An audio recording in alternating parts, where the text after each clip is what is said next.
Christian, I'm so proud of you. I'm so proud that I had the privilege of being your mother. Those are the memories that no one can ever take from us and me. Nothing can erase the pain of the day that I buried my son. Nothing can describe what it feels like for a mother to stand at the grave of her child. Welcome back to the channel. Today we're looking at the tragic and highly publicized conclusion to a case that has gripped the internet. In April 2022, 27-year-old Christian Obumseli was fatally stabbed by his girlfriend, prominent OnlyFans model Courtney Clenney, inside their luxury Miami apartment. For years, Clenney's defense team fought fiercely, claiming she was a victim of abuse who threw a knife to protect herself. But on August 10th, 2026, exactly 4 years after her arrest, the self-defense narrative officially collapsed. Clenney was brought before Judge Andrea Wolfson to accept a plea deal for manslaughter. We're going to break down the legal strategy behind this massive pivot, the fascinating Florida law the state is using to ensure she never profits from her crime, and the devastating emotional impact this had on Christian's family. Let's step into the courtroom. Yes, Judge, and in anticipation of this plea, the state has filed an amended information charging the defendant with 1 count of manslaughter with a deadly weapon. It is a first-degree felony, punishable up to 30 years in state prison. That changes her guideline score from what it was to now 124.5 months in state prison, up to 30 years in state prison. All right, Mr. Prieto? Yeah, Judge, we've entered plea not guilty, demand discovery, and request trial by jury at this time. That being said, I understand the parties have reached a resolution in this case, so Ms. Clenney will be pleading guilty. Is that correct?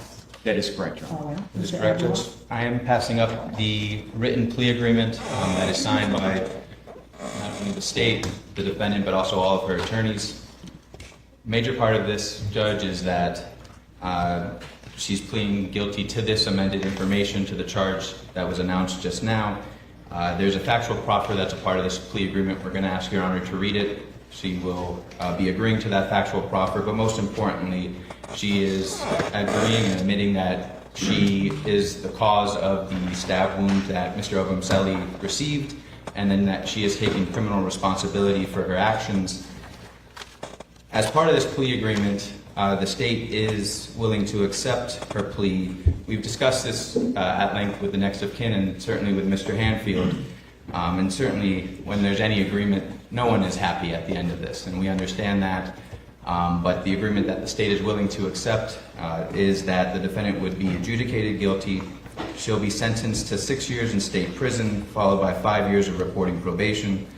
As part of her probation, she must complete a mental health evaluation and treatment. There's a time frame in which she is to complete it. That's part of the plea agreement. Substance abuse evaluation and treatment, that's also a time constraint that's going to be in the agreement. And then it's 60 days, Your Honor. And then the batterer's intervention program. If she does violate her probation in any way at any point, she's waiving extradition back to Florida, and as well that she faces back to her guidelines, which are 124.5 months in state prison up to 30 years in state prison. If you've been following this case, you know Courtney Clenney was originally charged with second-degree murder, which in Florida can easily carry a life sentence. But here, the state has allowed her to plead guilty to the lesser charge of manslaughter with a deadly weapon in exchange for just 6 years in prison and 5 years of probation. Why would the prosecution agree to this downgrade? Well, trials are notoriously unpredictable. Clenney's defense was mounting a massive self-defense claim under Florida law, arguing she was a victim of battered partner syndrome. Even if prosecutors thought her story was full of holes, putting it in front of 12 jurors is always a massive risk. A plea deal guarantees a conviction, ensures she takes criminal responsibility, and spares the victim's family the agony of a drawn-out, highly publicized trial. Although not specifically in this plea agreement, the state attorney has asked me to discuss the topic specifically that it discusses, and it's important that nobody who is a convicted murderer to killing someone. If someone is convicted of murder, they are not to financially benefit as a result of that. That's Florida Statute 944.512. It's effectively our iteration of the Son of Sam law, but it is a statutory lien that attaches automatically, and if the Attorney General's office were to decide to seek some form of lien or process in that, then that we would be supporting them in that We do believe that nobody should benefit financially from murdering somebody. So we will provide any evidence that they request. We'll work hand in hand with the Attorney General's office if they so seek to do some form of lien or some financial proceeding against Ms. Clenney. This is a fascinating and rarely seen legal maneuver by the prosecution. The state attorney just brought up Florida Statute 944.512. In the legal world, we refer to statutes like this as son of Sam laws. They are specifically designed to prevent criminals from profiting off the publicity of their violent crimes. Because Clenney had a massive social media following as an OnlyFans creator, the state knows she might try to write a book, sell exclusive interview rights, or monetize her notoriety when she gets out of prison. This statute automatically attaches a legal lien to any proceeds she might make from telling her story. A lien is basically a legal stranglehold, meaning if she ever tries to make a dime off this tragedy, the state and the victim's family get to seize that money to cover damages before it ever hits her bank account. Understanding that, she will be released at some point and may seek to financially benefit as a result of this, but it's not part of the plea agreement, but it is something that attaches automatically. All right. Mr. Prieto, I'll hear from you as to the plea agreement in its written form. Is that your understanding of the plea? That is correct, Judge, and all the conditions and all the agreements are contained within that document. Outside the four corners of those the multiple-page document, we do not agree that, number one, 944.512 is constitutional. We reserve our right to challenge that. At this point, that's not part of this proceeding. It attaches automatically. It is constitutional. It is the law. What they do with subsequent hearings is to them. But as we stand here today, because it does attach, I'm just simply announcing that we will work hand in hand with the Attorney General's office. It needs no further discussion, but the fact is that no one should financially benefit from murdering somebody. Well, Judge, I do have the right to speak on my client's behalf, and so I'm going to put on the record that we believe that statute's unconstitutional. It's not an issue for the plea agreement, like Mr. Adler said. It is 100% accurate. However, we reserve the right to challenge that in the future. We do not think it's constitutional, and it would be challenged should any Attorney General seek to enforce that, but that's an argument for another day should it arise. All right. Very good. In preparation for today's proceedings, I have been privy to the agreed-upon plea, and I will ratify the agreement of the parties at this time based on the following. This case originated 4 years ago in 2022. Since then, the parties, both the state of Florida and the defense in this case, have engaged in diligent and extensive preparation of the case. That preparation consisted of a thorough investigation that included, but was not limited to, the routine discovery process that is involved in a complex criminal case, as well as literally thousands of pages of legal motions and responses, the consultation of experts from both sides who opined on various legal issues, such as self-defense, battered partner syndrome, and issues regarding manner of death. Based on the investigation of the case and the resulting legal analysis of the strengths and weaknesses of this case from both the state's perspective as well as the defense, and perhaps most importantly, the victim's family's wishes to bring closure to this horrific and life-changing experience, the parties have reached a resolution that this court will not frustrate. The parties have also agreed on a factual proffer, as stated by the prosecutor, that I will now read into the record. The state of Florida and the defendant agree as to the following factual proffer. A. Christian Obumseli, hereafter the victim, and the defendant began dating in late 2020. Their relationship is defined by the parties as being extremely tempestuous and combative, as both have been involved in numerous domestic violence incidents. B. The victim and the defendant moved to South Florida in January 2022, taking up residence in a condominium located at One Paraiso Residences, located in Miami-Dade County. There were many complaints made by residents and security staff lodged against the couple during the 3 months that they resided in the complex. As a result, the management company was in the process of evicting the couple. C. On April 3rd, 2022, Miami Police and Miami Fire Rescue responded to their condo after a 911 call was made reporting a stabbing. Officers found the victim with a singular stab wound to the chest. After the incident, the defendant provided a knowingly, intelligent, and voluntarily made statement to the police, confirming that she was responsible for the stab wound. The knife penetrated approximately 8 centimeters into the victim's chest, puncturing the right subclavian artery. The victim was transported to Jackson Memorial Hospital, where he died from his injuries. Did you catch what the judge just did? She read the factual proffer, also known as the factual basis, into the official record. Under Florida rules of criminal procedure, a judge cannot just accept a guilty plea blindly. They must verify there is actual concrete evidence that the crime occurred. By reading this brutal summary out loud and having Clenney agree to it, the court officially cements the facts that justify the manslaughter charge. Clenney is legally admitting that her knife strike penetrated 8 centimeters into Christian Obumseli's chest, causing his death. This effectively torpedoes any future attempt she might make to claim she was completely innocent or that it was an accident. Madam Clerk, would you please swear in Mr. Clenney? Yes, Your Honor. Raise your right hand, ma'am. Do you solemnly swear affirm the testimony you're about to give to be the truth, the whole truth, and nothing but the truth? You can put your hand down. Please state your full name for the record.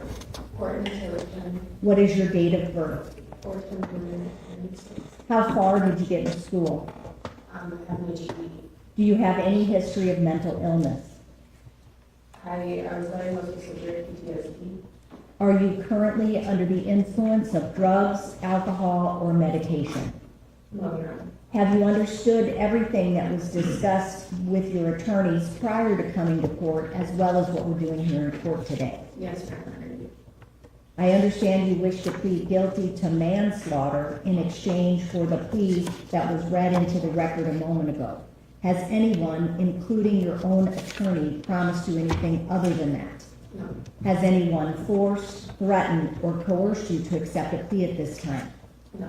Do you understand if you are not a United States citizen, this plea will result in negative immigration consequences such as deportation or removal? Yes. Have you spoken to your attorneys about that, and do you still wish to accept this plea knowing that? Yes, I do. Do you understand you're waiving your right to a trial? Yes, I do. Do you understand you're waiving your right to remain silent, and that silence cannot be used against you at trial?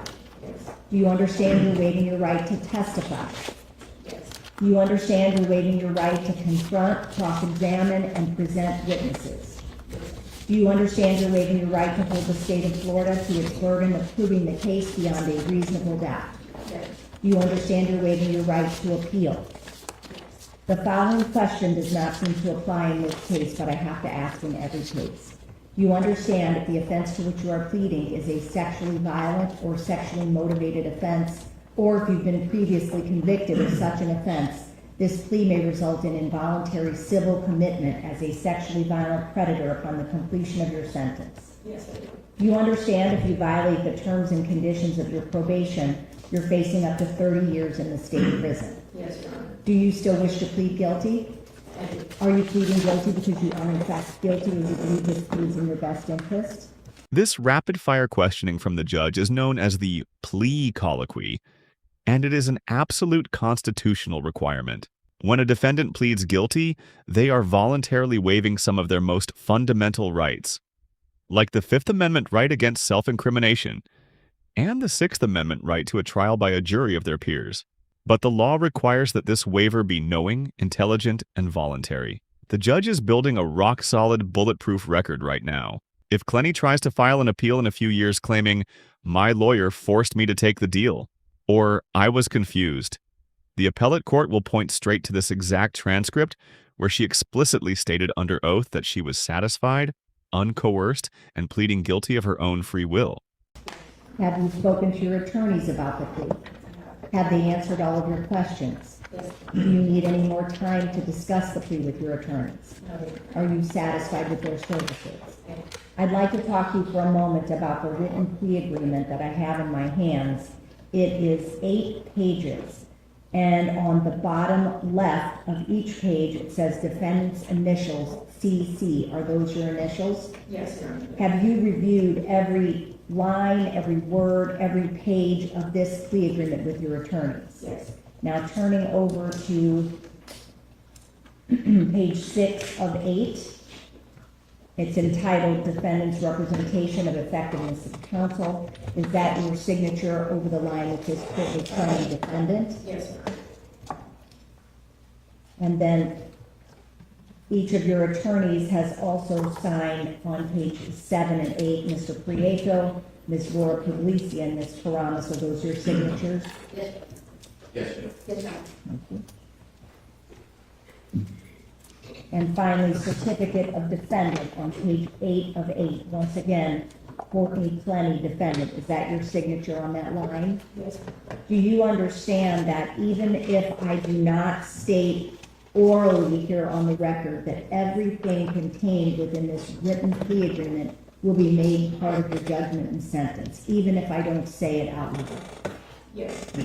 Mr. Prieto, have you and your team reviewed all items of evidence disclosed by the state with Ms. Clenney? We have. Do the state or defense know of any items of physical evidence containing DNA that could exonerate the defendant? State? No, Your Honor. Defense? None of it. Does the defense waive PSI?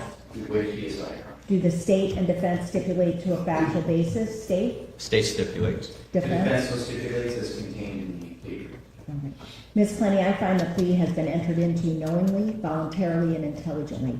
That you understand the nature and consequences of the plea, there's a factual basis for the plea, and that you're represented by good and competent counsel with whom you say you're satisfied. At this time, I will be adjudicating you, and I'm going to turn to page 3 of 8, to the charge of manslaughter with a deadly weapon. I'm sentencing you to 6 years in the state prison with all applicable credit for time served, followed by 5 years of reporting probation. As a condition of that probation, you will complete a mental health evaluation and all required treatment deemed necessary. You will complete a substance abuse evaluation and complete all required treatment deemed necessary, as well as completing the batterer's intervention program within the first year of probation. As I said, there are some other provisions contained within this written plea agreement that will be made part of the judgment and sentence. I'm assessing court costs and any and all statutory and mandatory fines. You will be fingerprinted. We should have DNA on file. First, I would like to extend my deepest condolences to the Obumseli family. As I said previously, thank you all for making the time to come here today, and I'm very, very sorry for this. As I stand here to read my victim impact statement, I first give thanks to the Lord Almighty for his protection and guidance over our family throughout these past 4 years. I also want to thank the attorneys, the state attorney's office, Larry Hanfield, and everyone who helped make sure that Christian's voice and our family's voices were heard. I thank our family and our friends who called, prayed for us, checked on us, and stood beside us through this very, very difficult journey. I am Christian's mother. Words can never fully explain how Christian's death has affected my life and the lives of everyone in our family. There is simply too much pain to put on paper. On April 4th, 2022, while I was at work, I received the call that no parent should ever have to receive. I was asked to give consent for my son's eyes to be donated. I had just talked to him the day before and had no knowledge that he had been killed. That was the darkest day of my life. And the darkness continued to unfold as I learned Christian had been killed by his girlfriend, Courtney Clenney, someone he had trusted and loved. Since April 2022, I have lived with fear, anxiety, sleepless nights, heartache, and more tears than I could ever count. 4 years later, there are still nights when I cannot sleep. There are moments when my mind goes back to the last moments of Christian's life. As his mother, those thoughts are very difficult for me to carry. There was a joy in my life and in our family's life before Christian died that has never completely returned. His death did not only affect me, however. It affected my entire family, including his older brother, Jeffrey, his cousins, who were raised as siblings, and his grandmother, who loved him so much and called him her precious. We have all had to learn how to live with the empty place that cannot be filled. But I do not want Christian to be remembered only for how he died. Christian was my son. Everyone who knew Christian, who truly knew him, can attest that he was kind-hearted, compassionate, friendly, and respectful. He cared about other people. I remember one day when Christian and I were driving to a store. I stopped and I was going to give a homeless man a few dollars. Christian encouraged me to do much more than that. It was a small moment, but it showed the kind of heart he had. He saw another human being who needed help, and he wanted to make sure that that person had enough. Christian, I'm so proud of you. I'm so proud that I had the privilege of being your mother. Those are the memories that no one can ever take from us and me. Nothing can erase the pain of the day that I buried my son. Nothing can describe what it feels like for a mother to stand at the grave of her child. There are also the things that will never happen for me now that he's gone. The birthdays, the holidays we will not celebrate with him, the conversations we will never have, the person he would have continued to become. Those losses continue much longer after today's court case ends. For more than 4 years, we've lived with the loss every day and waited for accountability. Today closes a legal chapter, but it certainly doesn't close our grief. No sentence, no plea can bring back my son to me. My only hope is to carry his memory forward and to continue healing as a family. My prayer is that after today, Christian will simply not be remembered by the public as a name connected to a criminal case. He was a son, he was a brother, he was a cousin, he was a nephew and a grandson. And he was a friend to a lot of people. He was loved, he had a future, and his life had value and mattered. As a family, we are very private people. We have endured this loss while much of Christian's life and death have been discussed publicly and inaccurately to support a narrative created by Courtney, the person who took my son's life. There are parts of our grief that belong only to us, and I choose to keep those things within our family. But I want this court to understand this much. The loss of Christian did not end on April 4th, 2022. We carry it with us every day. Through everything, I continue to place my faith in God. Christian Toby Obumseli, I know you are with the Lord. Onwane Tilora, as your brother called you, which means the moon in the sky that shines for everyone. That is how I choose to remember you, as a light. Your legacy and your memory will remain with us. We miss you. We love you. May you continue to rest in peace, my son. Thank you for those beautiful words. April 4th of 2022, Christian Obumseli suffered a painful and tragic death at the hands of the person he loved. Sadly, that will be the person that would ultimately take his life. Christian loved deeply. It was his love that caused him to stay. Even after being previously cut in the face, previously stabbed in the leg by Courtney, he would later write that his love would eventually get him killed. In many ways, he predicted his own death at the hands of Courtney Clenney.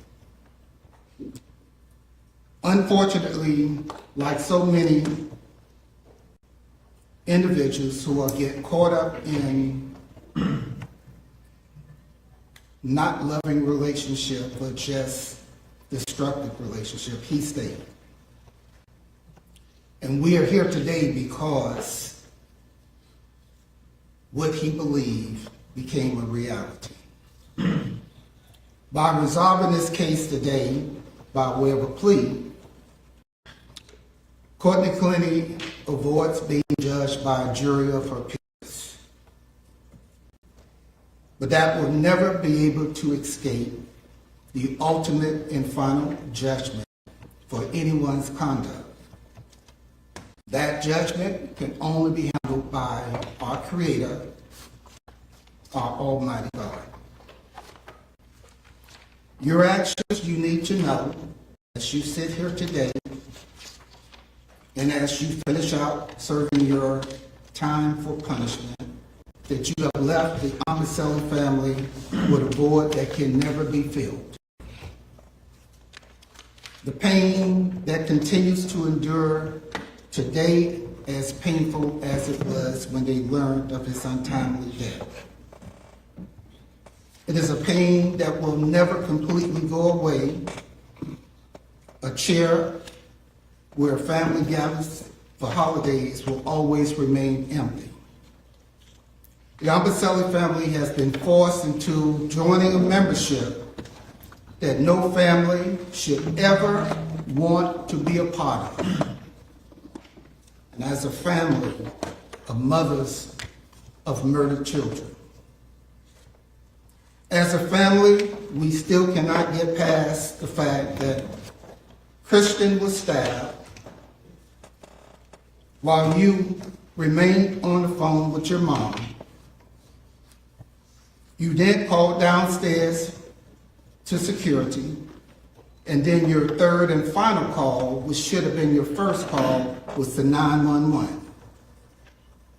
In the meantime, you offered no life-saving measures to try to save Christian's life. To us, that is inhumane. Christian was someone's son, someone's brother, someone's nephew, someone's cousin, someone's friend, and most importantly, he was deeply loved. His life had meaning. He had a future. And his family deserved to grow old with him. He was robbed of all those things while you still have all yours to enjoy. Nothing can bring Christian back. Nothing can erase what happened.